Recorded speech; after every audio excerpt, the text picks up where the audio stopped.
Bienvenue à tous dans La Lettre Pro, le podcast IA. Je suis Brulatour, le rédacteur en chef de La Lettre Pro. Aujourd'hui, nous allons explorer les dernières nouvelles qui façonnent le monde de la radio et du podcast. Voici les titres du jour. Médiamétrie a dévoilé les chiffres des régies publicitaires Internet. Radio Contact prépare un événement spécial à Tomorrowland.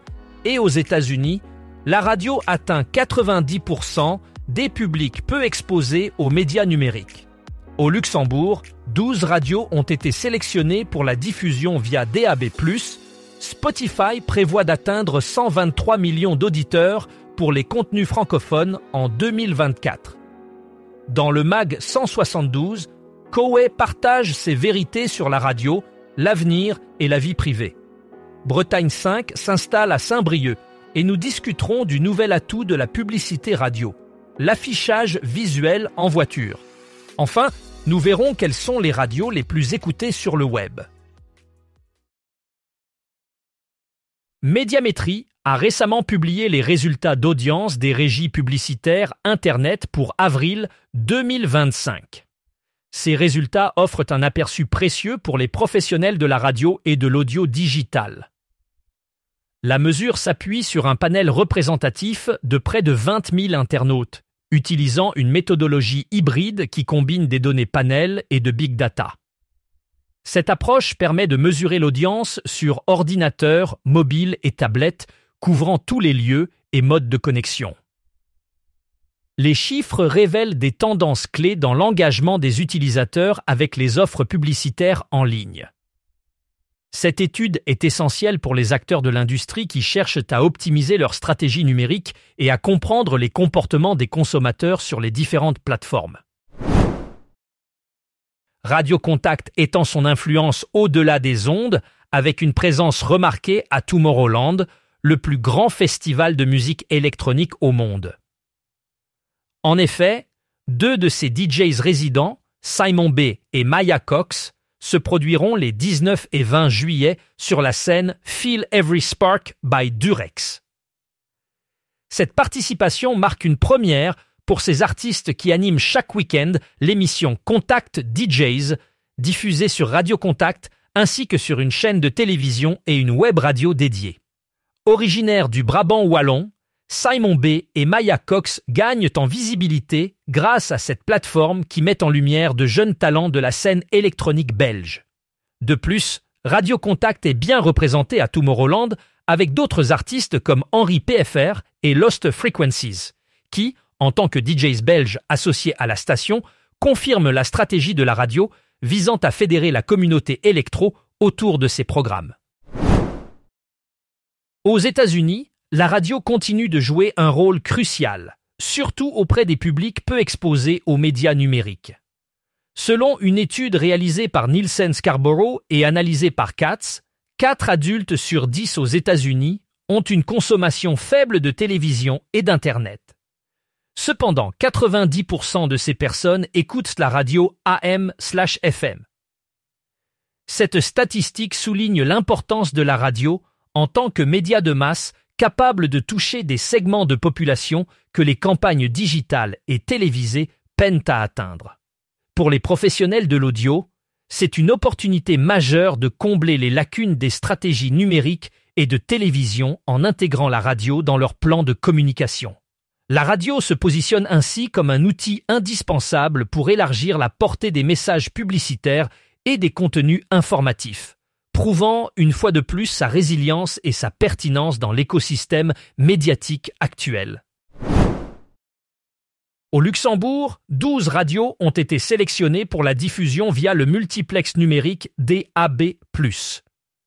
Cette initiative, menée par le service des médias, de la connectivité et de la politique numérique du ministère d'État, vise à promouvoir le développement des services de radio sonore et à renforcer le pluralisme des médias. Les radios retenues incluent Crooner Radio, Eldoradio, L'Essentiel Radio et plusieurs autres. La licence pour la diffusion via DAB+, a été attribuée à Broadcasting Center Europe SA avec une diffusion prévue dans les 6 mois suivant l'octroi de la licence. Elisabeth Margue, ministre déléguée chargée des médias, a exprimé sa satisfaction quant à la diversité des services de radio sélectionnés, soulignant que cette avancée marque une étape clé pour le paysage radiophonique luxembourgeois et contribuera au renforcement du pluralisme des médias dans le pays. Spotify a récemment annoncé que plus de 123 millions d'utilisateurs à travers le monde ont écouté un contenu audio en français en 2024, que ce soit de la musique, des podcasts ou des livres audio.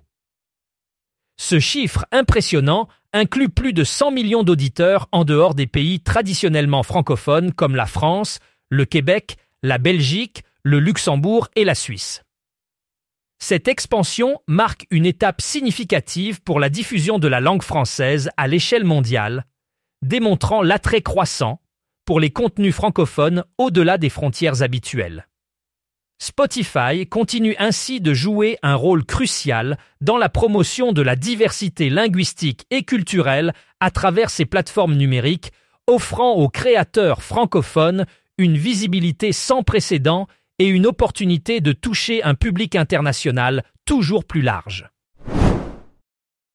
Sébastien Coët, à 53 ans, revient sur le devant de la scène radiophonique avec un retour notable sur Europe 2.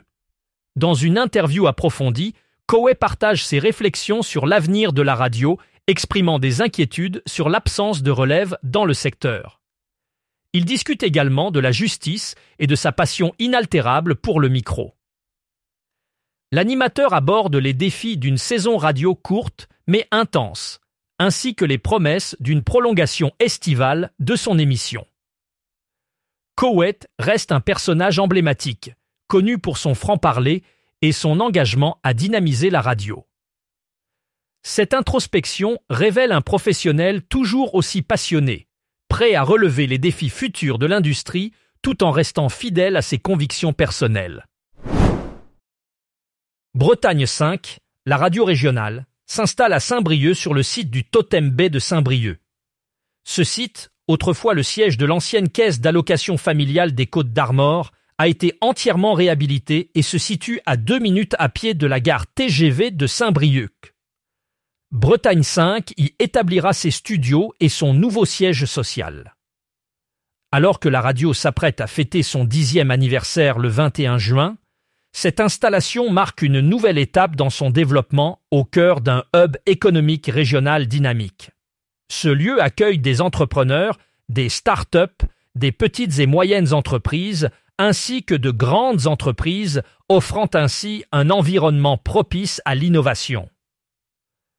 La saison radiophonique 2025 à 2026 promet d'être ambitieuse, avec de nouvelles orientations éditoriales et l'exploration des opportunités offertes par les nouvelles technologies.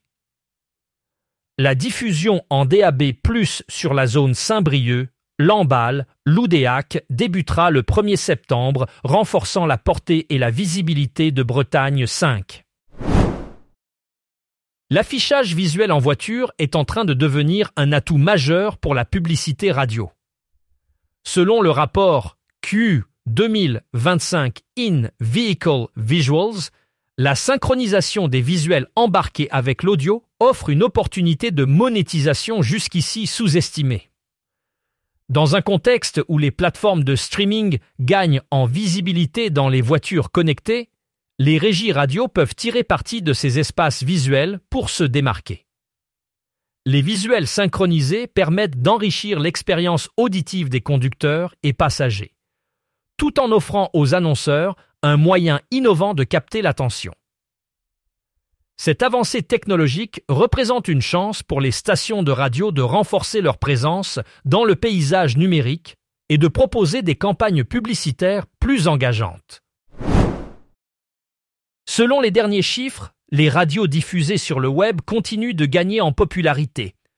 En mai 2025, un total impressionnant de 186 millions d'heures d'écoute a été enregistré sur les 1453 stations de radio disponibles en ligne, dont 156 millions d'heures uniquement pour la France.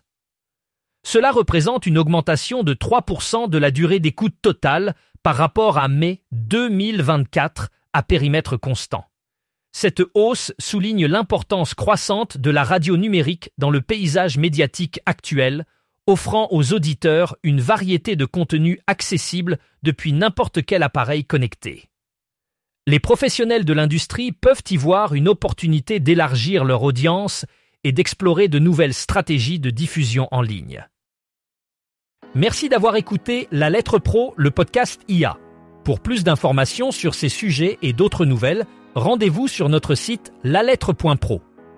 Vous pouvez également vous abonner à notre newsletter quotidienne pour rester informé des dernières actualités dans le monde de la radio et du podcast. À demain pour un nouvel épisode.